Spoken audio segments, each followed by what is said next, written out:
এবার আমরা চোখ রাখি একটু অভিষেক বন্দ্যোপাধ্যায়ের খবরে। আপনারা সবাই জানেন 10 তারিখে তৃণমূলের ব্রিগেড রয়েছে এবং তারপর লোকসভা ভোট। এর মাঝে 14ই মার্চ থেকে রাস্তায় নামছেন অভিষেক বন্দ্যোপাধ্যায়। 14ই মার্চে জলপাইগুড়ি থেকে তার সভা শুরু করতে চলেছেন অভিষেক বন্দ্যোপাধ্যায়।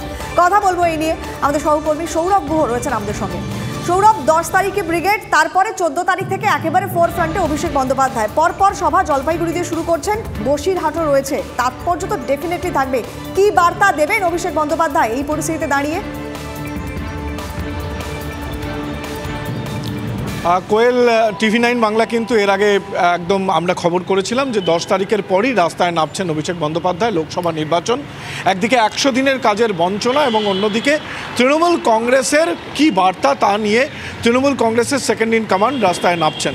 এবং আপাতত 5 দিনের একটা শিডিউল আমাদের হাতে এসেছে অভিষেক বন্দ্যোপাধ্যায়ের অফিস থেকে। 14 তারিখ, 16 তারিখ, 18 তারিখ, 20 তারিখ এবং 22 তারিখ জলপাইগুড়ির পর পশ্চিম মেদিনীপুরের পর গঙ্গারামপুর, তারপরে অত্যন্ত গুরুত্বপূর্ণ বসিরহাট, যে বসিরহাট লোকসভা কেন্দ্রের অন্তর্গত আজকের বহুচর্চিত সন্দেশখালী। সেখানে যাবেন অভিষেক বন্দ্যোপাধ্যায়। সবাই নিশ্চিতভাবে তিনি কি বলেন সেদিকে সবাই তাকিয়ে রয়েছে। অর্থাৎ ঝটিতি সফরে বাংলার বিভিন্ন প্রান্ত কিন্তু ঘুরে বেড়াতে শুরু করলেন অভিষেক বন্দ্যোপাধ্যায়। যেটা বারংবার দেখা যাচ্ছিল প্রবীণ নবীন দ্বন্দ্বের জেরে নিজের কর্মসূচি নিজের সংসদীয় এলাকার মধ্যেই সীমাবদ্ধ রাখছিলেন অভিষেক বন্দ্যোপাধ্যায়। সবাই জিজ্ঞাসা করছিল কবে তিনি রাজ্যবাড়ি কর্মসূচিতে বেরোবেন। এবার কিন্তু একটা 5 দিনের কর্মসূচি পাওয়া গেল। রাজ্যের বিভিন্ন প্রান্তে কেন্দ্রের বঞ্চনা ইস্যুতে সুর চড়াতে পথে নামছেন অভিষেক বন্দ্যোপাধ্যায়। কোয়েল, সঙ্গে থাকো একটু সৌরভ। সৌরভ, যখন তৃণমূল কংগ্রেস কেন্দ্রের বঞ্চনা ইস্যুকে সামনে রেখে সরব হচ্ছেন, যখন অভিষেক বন্দ্যোপাধ্যায় রাস্তায় নেমে তাদের বক্তব্যগুলো মানুষের কাছে পৌঁছে দেওয়ার চেষ্টা করছে, ঠিক তখন আমরা দেখছি দলের শীর্ষস্থানীয় যারা নেতারা রয়েছেন একে অপরের বিরুদ্ধে তোপ দাগছেন। কুণাল ঘোষ গতকাল থেকে শুরু করেছিলেন, আজকেও কিন্তু সেটা অব্যাহত। তাপস রায় সঙ্গত করছেন। এতে দলের ভাবমূর্তি নষ্ট হচ্ছে না, তাও আবার নির্বাচনের আগে? সৌরভ, মন্দিরা, শুধুমাত্র নির্বাচনের আগে না, প্রধানমন্ত্রীর বঙ্গ সফরের আগের দিন নাম না করে সুদীপ বন্দ্যোপাধ্যায়কে আক্রমণ করলেন কুণাল ঘোষ। প্রধানমন্ত্রী যেদিন বাংলায় সফররত সেই সময় সকালবেলায় তার এক্স হ্যান্ডেলে সাধারণ সম্পাদক এবং মুখপাত্র এই দুটি পরিচয় মুছে দিলেন। পরে পদত্যাগপত্র পাঠালেন, সন্ধেবেলা কার্যত বিষোদ্গার করলেন। সব মিলিয়ে প্রধানমন্ত্রী যখন বাংলা সফরে রয়েছেন তখন শাসক দল তৃণমূল কংগ্রেসের অন্দরের এই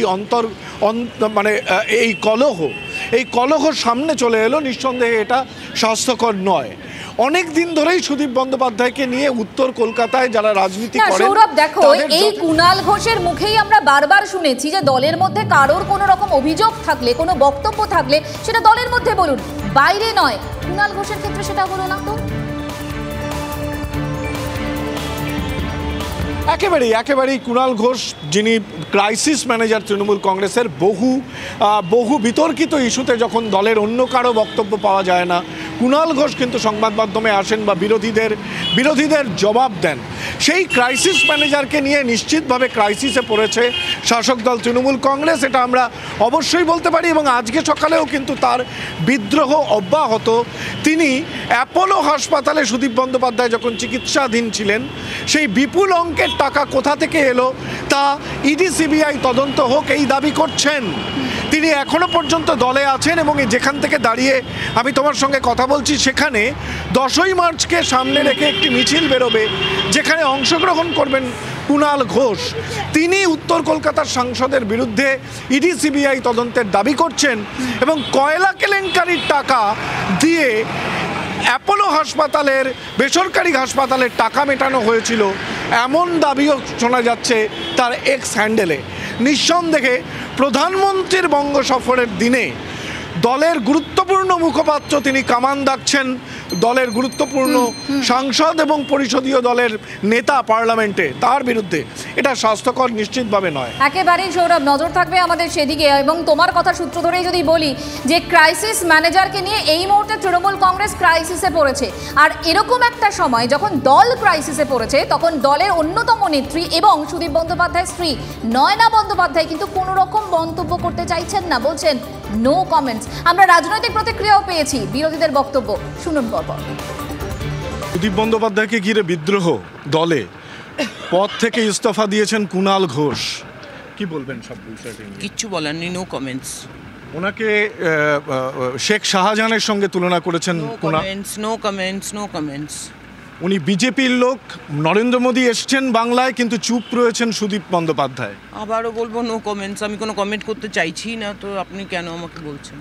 অ্যাপোলো হাসপাতালে যখন উনি ভর্তি ছিলেন তখন একটা বড় অ্যামাউন্ট অ্যাপোলো হাসপাতালকে দেওয়া হয়েছিল, সেটা নাকি কয়লার টাকা, তার সিবিআই তদন্ত হোক। Come on, thank you. চল। তৃণমূল কংগ্রেসের প্রেম বিচ্ছেদ এগুলো নিয়ে কিন্তু মানুষ আজকে আর চিন্তিত নয়, কোনো উৎসাহ নেই মানুষের। মানুষ তৃণমূলকে চিনেছে, নিজেদের জীবন দিয়ে স্পর্শ করেছে। তৃণমূল গৃহীত, পরীক্ষিত এবং পরিত্যক্ত হতে চলেছে। তৃণমূলের বিসর্জন অবশ্যম্ভাবী। রাজতন্ত্র যখন শেষ হয়, এগুলো শুরু হয়, তৃণমূলও হয়েছে, আরো বাড়তে থাকবে। এরকম সুদীপ বন্দ্যোপাধ্যায়ের মার্কা অনেক লোক আছে, সবার নাম হয়তো কুণালবাবু বলতে পারবেন না, যে কোনো কারণে হোক এখন সুদীপ বাবুর নাম বলছেন। আমরা তো অনেক আগে থেকে বলছি, চিটফান্ডের সবচেয়ে বড় বেনিফিশিয়ারির নাম মমতা ব্যানার্জি, কোনো সন্দেহ নেই। অপরাধে ঢেকে বসে আছে ভাইপো অথবা সুদীপ ব্যানার্জি, অথবা এরকম পরপর গোটা তৃণমূল দলটা অপরাধীদের একটা কারখানা, অপরাধীদের কারখানা, লুটের কারখানা। আর এদিকে সুদীপ বন্দ্যোপাধ্যায় প্রসঙ্গে কুণালের পাশে দাঁড়ালেন তাপস রায়। উত্তর কলকাতার সাংসদকে একের পর এক তোপ দাগলেন বরানগরের বিধায়ক। বললেন, আমার বাড়িতে এজেন্সির অভিযানের সময় সুদীপ উল্লাস করেছিলেন। সুদীপ ইডি সিবিআইয়ের ইনফরমার বিস্ফোরক, বরানগরের তৃণমূল বিধায়ক। এমপির যে কাজ সেটা করে না, কুণাল 100% সঠিক কথাই বলেছে। সংগঠনের সভাপতি হবে, চেয়ে নেবে আমাকে সরিয়ে, নেত্রীর কাছ থেকে সংগঠনের কাজ করবে না, কোনো কাজই করবে না, আর জমিদারের মতন একটা আচরণ করবে। তাতে তো আহত যথেষ্ট নিশ্চয়ই হয়েছে, এবং কম বেশি উত্তর কলকাতার তৃণমূলের উগ্র সমর্থক, তৃণমূল কর্মী, তৃণমূলের কাউন্সিলররা, বিধায়করা সকলেই ওর প্রতি বীতশ্রদ্ধ।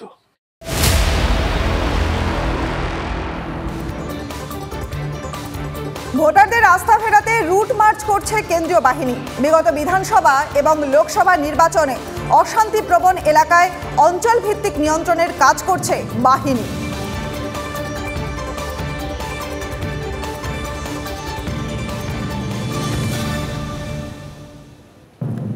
লোকসভা ভোটের দিনক্ষণ এখনো পর্যন্ত হয়নি, ঘোষণা হয়নি, কিন্তু রাজ্যে ইতিমধ্যে কেন্দ্রীয় বাহিনী শুরু করেছে রুট মার্চের ছবি আমরা আপনাদের দেখালাম, এবং বিভিন্ন স্কুলে তাদেরকে রাখার কথা হয়েছে। তাতে অবশ্যই স্কুলের পঠন পাঠন লাটে ওঠার জোগাড়। জওয়ানদের বিভিন্ন স্কুলে থাকার বিষয়টি আগে থেকে তাকে জানানোই হয়নি বলে দাবি করেছে মধ্যশিক্ষা পর্ষদ সভাপতি। রাজ্যের বিরোধী রাজনৈতিক দলের নেতারাও স্কুলে বাহিনীদের জওয়ান রেখে পঠন পাঠনে ব্যাঘাত ঘটানোর বিরোধী, কিন্তু তাদের বক্তব্য যে বাহিনী কোথায় থাকবে তা ঠিক করার দায়িত্ব তো রাজ্য সরকারের। কথা বলবো, সুমন মহাপাত্র আমাদের সঙ্গে সরাসরি রয়েছেন, আমার সহকর্মী। সুমন, বারবারই আমরা দেখি এই বাহিনী এলে তাদেরকে রাখা নিয়ে একটা জটিলতা তৈরি হয়। এবারেতে এখনো পর্যন্ত ক্লাস 11-এর পরীক্ষাও সব জায়গায় শেষ হয়নি।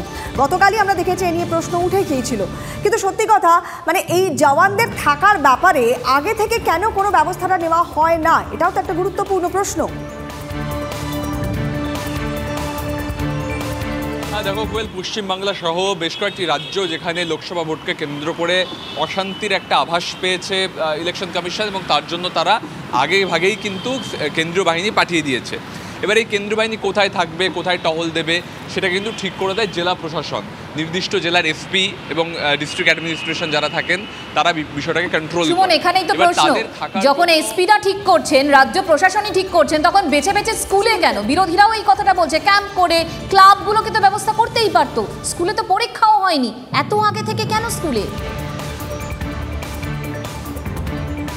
একেবারেই সেই কথাটা বলতে চাইছিলাম মঞ্জিরা, যে অডিটোরিয়াম, স্টেডিয়াম এছাড়া আরও অনেক জায়গা রয়েছে যেখানে কিন্তু কেন্দ্রীয় বাহিনীকে রাখা যায়, সেটা না করে স্কুলে রাখাকে কেন্দ্র করে কিন্তু বিতর্ক তৈরি হয়েছে।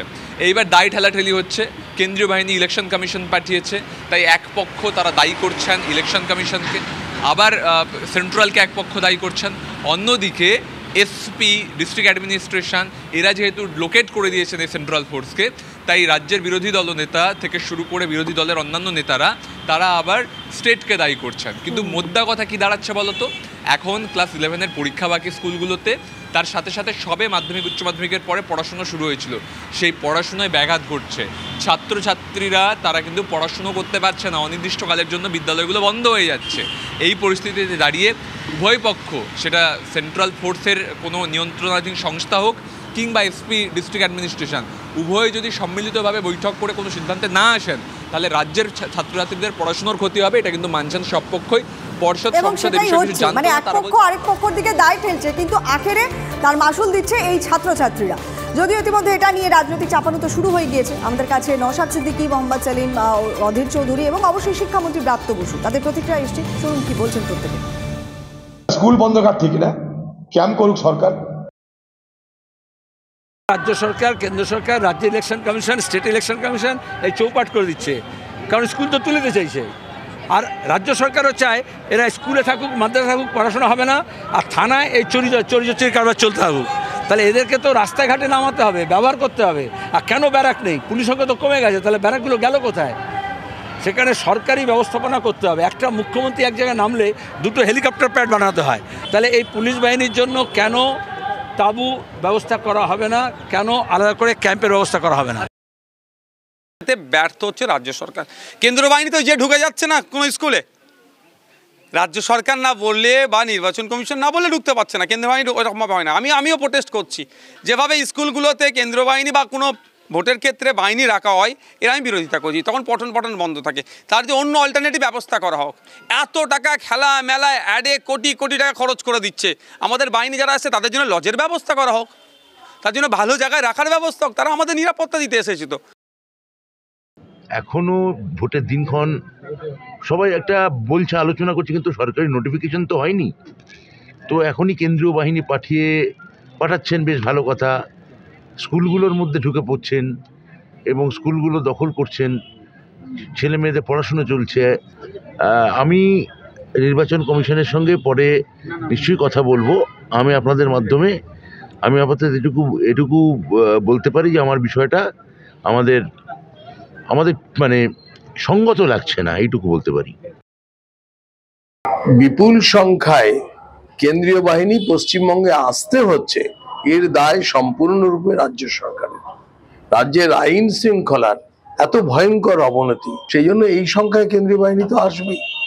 আর তাদের রাখার দায় সেটাও কিন্তু রাজ্য সরকার। কেন্দ্রীয় বাহিনী তারা দেশপ্রেমিক, তারা সমাজের ভালো করে। কাজেই সমস্ত ছাত্র, শিক্ষক, অভিভাবক তারা কিন্তু এই অসুবিধে নিশ্চিতভাবে তারা অ্যাডজাস্ট করবে। আরও একটা খবর, লোকসভা ভোটের ঠিক আগেই দল ছাড়ছেন গৌতম গম্ভীর। প্রথম দফার প্রার্থী তালিকা ঘোষণার আগেই নাড্ডাকে চিঠি লিখে যাবতীয় রাজনৈতিক দায়িত্ব থেকে সরে দাঁড়ানোর ইচ্ছা প্রকাশ করেছেন গৌতম গম্ভীর। আর বিজেপি সূত্রে খবর, এবার গম্ভীরের টিকিট না পাওয়ার সম্ভাবনা ছিল প্রবল। পূর্ব দিল্লি লোকসভা কেন্দ্রের সাংসদ ছিলেন গৌতম গম্ভীর।